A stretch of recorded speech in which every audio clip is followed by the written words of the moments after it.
What's going on, YouTube, and welcome back to Goal Line Hockey. It's your boy Kevin Forte, and today we are taking a look at the New York Islanders. It's been a pretty interesting offseason for the Islanders, a lot of unpredictability. Lou Lamoriello has made some interesting changes to the organization. They've fired head coach Barry Trotz, probably the second most successful head coach in New York Islanders history, and what next season will be 50 years of the organization. So Lane Lambert's the next head coach. Most of the assistants have moved on as well.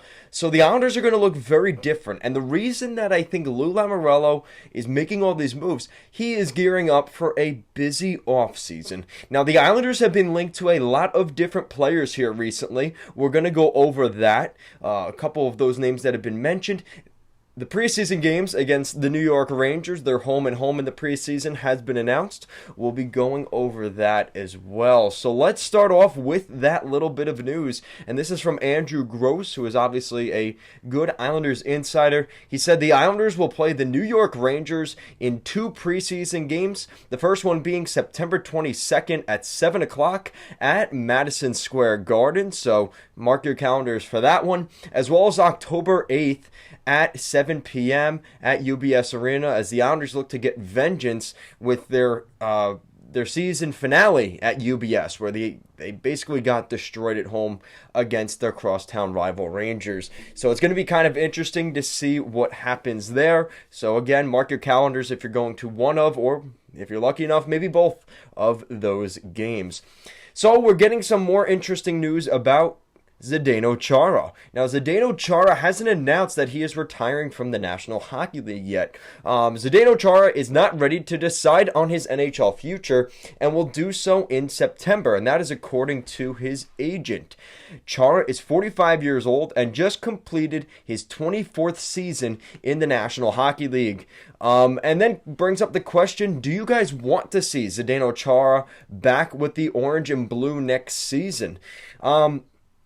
I'm of the mindset that he was a good mentor for guys like Dobson, but at the end of the day, if the Islanders want to get better this offseason, you're going to have to get rid of Chara, and you're going to need a better player in that position.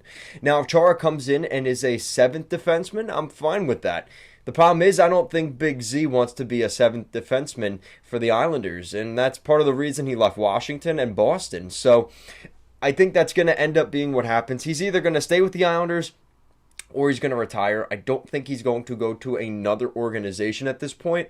Again, I'm not ruling that possibility out, but I think it would be something on a, he's coming in as a tryout, a PTO, if he goes to another team. I just don't think that's going to work for Chara.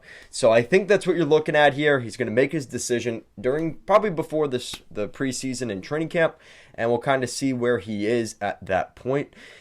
So that's the latest on Chara and preseason scheduling. We have some news about the rumor side of things. Like I just mentioned a couple of minutes ago, the Islanders are expected to make some big moves. And Lou Lamoriello has one guy that's being considered a trade chip for the Islanders, other than their 13th overall pick in this year's draft. Now, this is from Frank Saravelli. He states that Anthony Beauvillier's name has popped up on a few teams' radars over the last few weeks. Anthony Beauvillier is the guy that got the Islanders that Game 6 victory, the last game at the Nassau Coliseum, or what was called NYCB Live. So that was the last win at the Coliseum in Islanders history, and there is a little bit of an attachment to Bo from that. Anthony Beauvillier did have a down season, though. He was not that good for the Islanders last year. And, at the end of the season, he said he kind of felt like he let his team down. Don't be surprised if the Islanders do look for a trade for him. He is making $4 million, a little over that, $4.15 million this season and next season, so he's going to be getting paid. So his AAV is a little bit high. Our team's going to want to take a guy that's picking up 32 points last season for over $4 million per year. That is asking for a lot. He's been with the Islanders since he was drafted in the first round under the Garth Snow era. He's 25 years old, though, so he's still fairly young.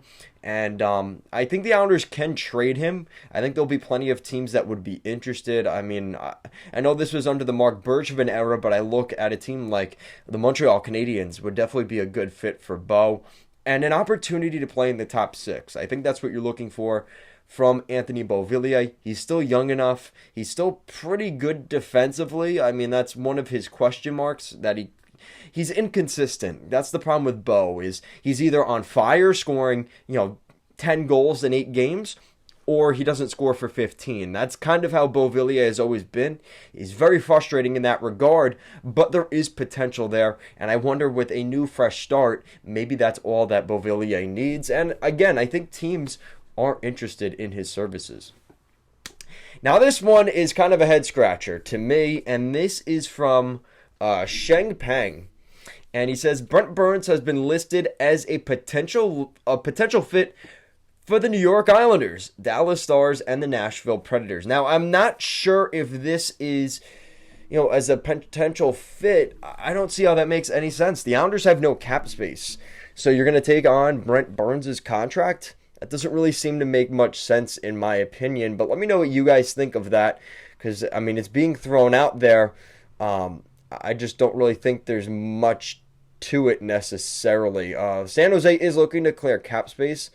They have the 6th highest payroll in the National Hockey League going into the offseason, and Brent Burns is getting paid $8 million per season for the next 3 seasons. So $24 million still on Burns' contract. He does have a modified no-trade clause. He submits a 3-team trade list every year on July 1st. And in each year for the duration of the contract. Yeah, so every July 1st, he is going to be putting up a 3-team trade list. And I'm going to assume the Islanders wouldn't be on that necessarily, right? So let me know what you guys think of that. Would you like to see Brent Burns? I think if you gave me 5 years ago Brent Burns, I'd be on board with that. Brent Burns today at that cap hit, I think I'd stay away from that if I were the Islanders. Now, this is from Patrick Lordy, and this is kind of an interesting look at the Islanders being linked to the Montreal Canadiens. Again, we talked about that with maybe Beauvillier. Reports coming in that the Isles have shown growing interest in Montreal Canadiens' Josh Anderson and are rumored to be willing to send their 13th overall pick to get a deal done. Losing count as to how many teams have inquired on Josh Anderson could be all smoke or maybe, and So I think this is kind of interesting. The problem with this is the Islanders have enough type of player of Josh Anderson's caliber. They need the guy that's going to score goals. And Josh Anderson can do that. But he's not Philip Forsberg, Johnny Gaudreau. He's not that guy. And honestly, this is kind of a cheap way for the Islanders to get it done. Josh Anderson is not going to fix the Islanders' position. There are other teams that can take Josh Anderson. And considering how expensive he is right now, I mean, Montreal really has no interest in trading him. So why are you going to buy him when his value is so extraordinarily high? I don't think this is the fit for the Islanders. At that rate, if you're giving up the 13th pick and another player, you might as well go get Kevin Fiala from Minnesota. That's my opinion. That's what I think the Islanders should do. The most attractive thing about Anderson is his contract. But again, he had one good season. Can you rely on him keeping up that pace? That's where I think the discrepancy lies, and I really hope these rumors aren't true. But we've heard them from multiple people. This is from Stefan Rossner. The New York Islanders have been connected to Josh Anderson. Stefan Rossner. So, again, I really hope this isn't true. But the Islanders are looking into it, so I had to mention it today. So let me know what you guys think in the comment section down below. Who would you be targeting for that goal-scoring sniper for the New York Islanders this offseason? I really hope it's not Josh Anderson, but who do you think the Islanders will get, and who would you like to see the Islanders get? Because I think those are two different things, right? What do you think Lou's going to do versus what we want him to do? I think, again, you look at Forsberg and Gaudreau. That's what we're thinking. Apparently, Lou is thinking Josh Anderson and Brent Burns. So let me know what you guys think. Thank you so much for watching, and let's go Islanders.